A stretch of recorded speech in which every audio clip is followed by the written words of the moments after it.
Vincent Malloy is 7 years old. He's always polite and does what he's told. For a boy his age, he's considerate and nice. But he wants to be just like Vincent Price.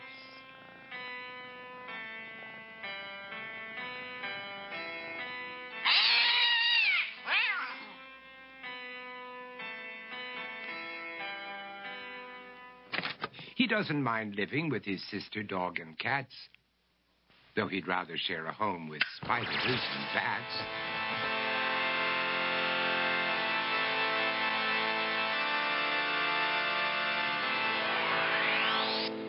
There he could reflect on the horrors he's invented and wander dark hallways alone and tormented.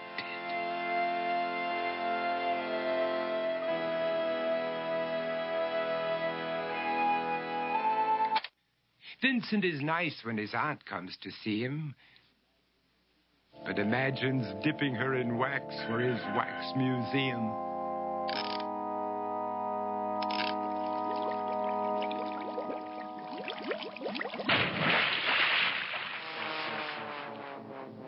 He likes to experiment on his dog, Abercrombie, in the hopes of creating a horrible zombie, so he and his horrible zombie dog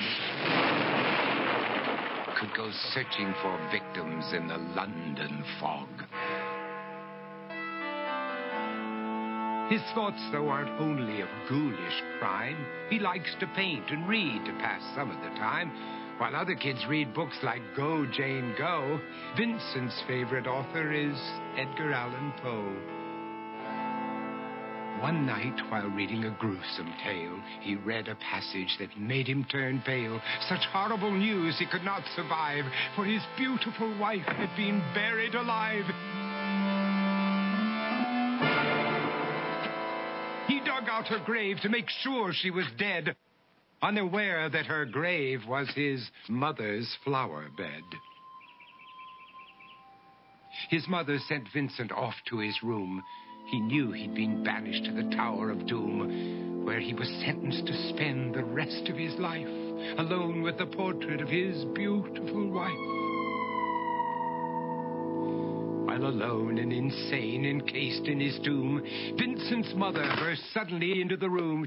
She said, "If you want to, you can go out and play. It's sunny outside and a beautiful day."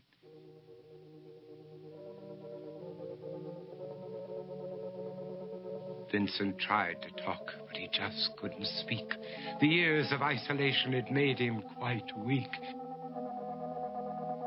So he took out some paper and scrawled with a pen, "I am possessed by this house and can never leave it again." His mother said, "You're not possessed and you're not almost dead. These games that you play are all in your head. You're not Vincent Price, you're Vincent Malloy. You're not tormented or insane, you're just a young boy. You're 7 years old and you are my son.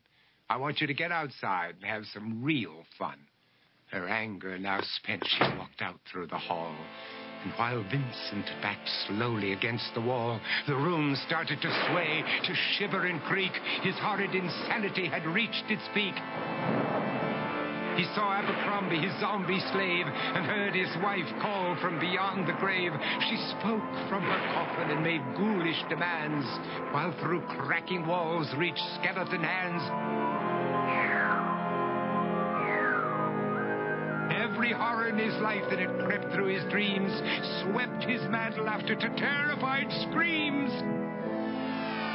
To escape the madness, he reached for the door, but fell limp and lifeless down on the floor. His voice was soft and very slow as he quoted The Raven from Edgar Allan Poe. "And my soul from out that shadow that lies floating on the floor shall be lifted nevermore."